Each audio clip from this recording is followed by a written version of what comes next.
অরুণাচল প্রদেশের একটি hidden gem হলো দীপুনালা। লোয়ার দিবাং ভ্যালির রোয়িং শহর থেকে মাত্র আধ ঘন্টার দূরত্বেই এই জায়গাটি অবস্থিত। এই জায়গাটি অত্যন্ত সুন্দর, যেন ছবির মতো।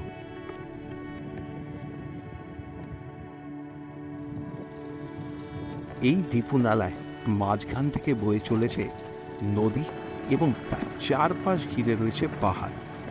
যদি তোমরা রোয়িং বা এই অরুণাচল প্রদেশের লোয়ার দিবাং ভ্যালিতে আসো, তবে এই জায়গাটি কিন্তু কোনোভাবেই মিস করো না। চলো তোমাদেরকে 360 ভিডিওর মাধ্যমে এই জায়গাটা ঘুরে দেখায়।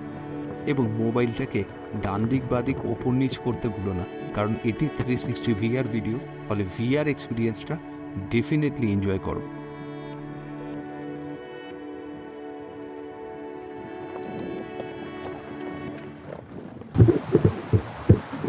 চলে এসছে আরেকটা নদীর পাশে, নাম হচ্ছে দীপুনালা। এই জায়গাটা যথারীতি আমার যেন পছন্দ, চারদিকে পাহাড়, মাঝখানে নদী, ঠিক ওই রকমই আরেকটা প্লেস। বিয়ার টিয়ার খেতে আসে এখানে,